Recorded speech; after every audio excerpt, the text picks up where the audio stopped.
सब बंद कर दो, मैंने तुम बचा दिया, मैं तो बचाओ बैठी है, सब बंद करो।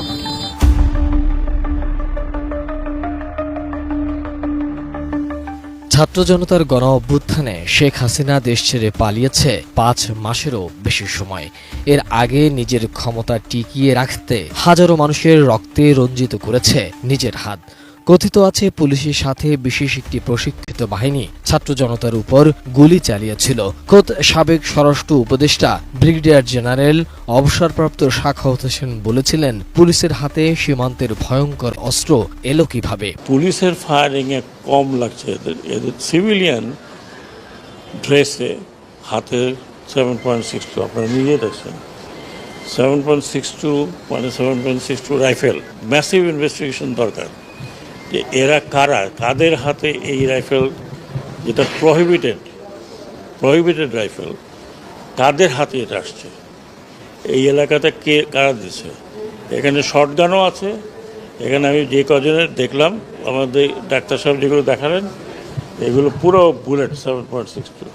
এক তো পুলিশের হাতে আছে, ইউনিফর্ম তার হাতে আছে, কিন্তু সিভিল ড্রেসে কারা আনসার এলাকাতে গিয়ে, তারা বাইরেও হয় নাই, তারা কিন্তু আনসার গেটের মধ্যে তাদেরকে এরকমভাবে ফায়ার করছে। আরও অনেক বিশেষ এই প্রশিক্ষিত বাহিনী কারা ছিলেন, ওই ভারী অস্ত্র কিভাবে এলো, আর হাসিনার পতনের পর তা কোথায় গেল, তা নিয়ে আছে নানা প্রশ্ন। বাংলাদেশ ও ভারতের সীমান্তে উত্তেজনা নতুন নয়, তবে এবারের উত্তেজনা সীমান্তে বেড়ার নির্মাণকে কেন্দ্র করে। কোনো প্রকার সতর্কতা ছাড়াই ভারতের সীমান্তরক্ষী বাহিনীর হঠকারী সিদ্ধান্তের কারণে দুই প্রান্তেই বাড়ছে অস্থিরতা। যদিও বাংলাদেশের প্রতিবাদের কারণে পিছু হটতে বাধ্য হয়েছে ভারতের বিএসএফ।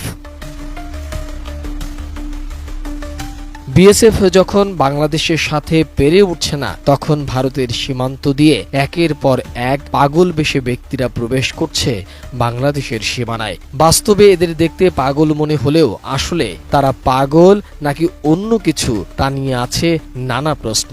প্রতিবেশী দেশ থেকে আসা এমন কিছু পাগল ধরা পড়েছে, যাদের মধ্যে কেউ কেউ কথা বলছেন হিন্দিতে। सब बंद कर दो, मैंने तुम बचा दिया, मैं तो बचाओ बैठी है, सब बंद करो। 30 साल हो गए मुझे मांगते हो, 24 का नंबर है। ভারত থেকে কিভাবে এত পাগল দেশে প্রবেশ করছে এমন প্রশ্নের জবাবে কুড়িগ্রামের ডেপুটি কমিশনার নুসরাত জাহান জানালেন ব্যবস্থা নেয়ার কথা। যারা সংশ্লিষ্ট ব্যক্তি এরা এই বিষয়ে জানে এবং এটা ওরা তৎপর, এটা বললো আর কি, ঠিক আছে।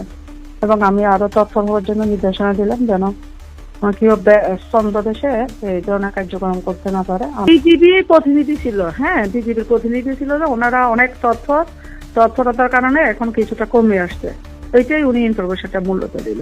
এখন তৎপর ছিল, বাড়ার তো সুযোগ নাই, যেহেতু তৎপর বাড়ার তো সুযোগে আমি মনে করি যে নাই। এরপরে যদি আপনাদের থেকে ইনফরমেশন পাই, তাহলে সংশ্লিষ্ট যারা দায়িত্বশীল ব্যক্তি তাদের কাছে ইনফরমেশনটা গেলে তারা অবশ্যই এটাকে আমলে নিয়ে যে কার্যক্রম গ্রহণ করা উচিত সেটা কার্যক্রম গ্রহণ করবে।